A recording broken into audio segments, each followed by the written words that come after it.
ഇന്നത്തെ വീഡിയോയിൽ നോക്കുന്നത് ഫ്രഞ്ച് ഡിഫൻസിലെ രണ്ടാമത്തെ ട്രാപ്പാണ്. ഈ ഒരു ട്രാപ്പ് പരീക്ഷിക്കാൻ പറ്റുന്നത് വൈറ്റ് ഉപയോഗിച്ച് കളിക്കുമ്പോഴാണ്. ആദ്യം വൈറ്റ് E4 കളിച്ച് കളി ആരംഭിക്കുന്നു. ബ്ലാക്ക് E6 കളിക്കുന്നു. വൈറ്റ് ഫ്രഞ്ച് ഡിഫൻസിൻ്റെ മെയിൻ മൂവായ D4 കളിച്ച് സെൻറ്റർ കൺട്രോൾ നേടിയെടുക്കുന്നു. ബ്ലാക്ക് D5 കളിക്കുന്നു. വൈറ്റ് ഇപ്പോൾ എക്സ്ചേഞ്ച് വാരിയേഷനിലേക്ക് പോകുന്നില്ല. പകരം ഫ്രഞ്ച് ഡിഫൻസിൻ്റെ മെയിൻ മൂവുകൾ തന്നെയാണ് കളിക്കുന്നത്. നൈറ്റിനെ C3യിലേക്ക് മൂവ് ചെയ്യുന്നു. ബ്ലാക്ക് E4 പൗണിനെ വെച്ച് ക്യാപ്ചർ ചെയ്യുന്നു. വൈറ്റ് നൈറ്റ് ഉപയോഗിച്ച് തിരിച്ചും ക്യാപ്ചർ ചെയ്യുന്നു. ബ്ലാക്ക് അടുത്തതായി നൈറ്റിനെ ഡെവലപ്പ് ചെയ്യുന്നു. വൈറ്റ് രണ്ടാമത്തെ നൈറ്റിനെ ഡെവലപ്പ് ചെയ്യുന്നു. ബ്ലാക്കും ഡെവലപ്പാകാത്ത നൈറ്റിനെ ഡെവലപ്പ് ചെയ്യുകയാണ്. F5ലേക്ക് ഡെവലപ്പ് ചെയ്യുന്നു. വൈറ്റ് അറ്റാക്കിംഗ് മോഡിൽ തന്നെയാണ് കളിക്കുന്നത്. നൈറ്റ് ഉപയോഗിച്ച് ബ്ലാക്കിൻ്റെ നൈറ്റിനെ വെട്ടിയെടുക്കുന്നു. ഇപ്പോൾ ചെക്കും കൂടെയാണ്. ബ്ലാക്കിന് ഇപ്പോൾ പൗൺ ഉപയോഗിച്ച് നൈറ്റിനെ വെട്ടാൻ സാധിക്കില്ല. അങ്ങനെ ചെയ്താൽ കിങ് സൈഡിലുള്ള പൗൺ സ്ട്രക്ചർ തകരും.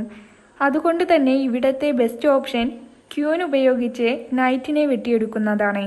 ഈ സമയത്ത് വൈറ്റ് ബിഷപ്പിനെ കൊണ്ട് ക്യൂനിനെ അറ്റാക്ക് ചെയ്യുന്നു.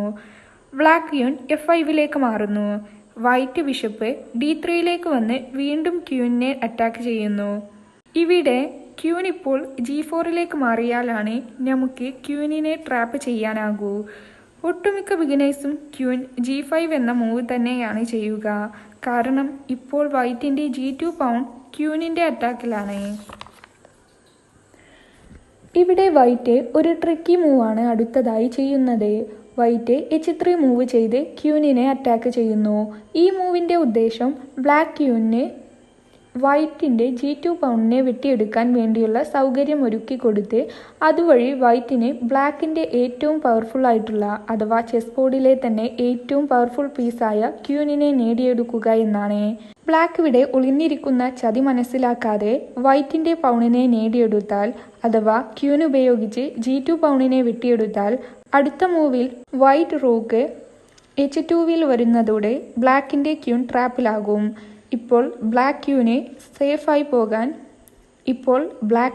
സേഫായി പോകുവാൻ ഒരു കളവും ബാക്കിയില്ല. അതുകൊണ്ട് തന്നെ ബ്ലാക്ക് ഇവിടെ നിന്നും വൈറ്റിൻ്റെ ഏതെങ്കിലും ഒരു പീസിനെ വെട്ടിയെടുക്കും. ഒന്നെങ്കിൽ നൈറ്റിനെയോ ബിഷപ്പിനെയോ അല്ലെങ്കിൽ റൂക്കിനെയോ ബ്ലാക്ക് ക്യൂൻ ഇപ്പോൾ വെട്ടിയെടുക്കും. ബ്ലാക്ക് ഇവിടെ റൂക്കിനെ ആയിരിക്കും ചൂസ് ചെയ്യുക.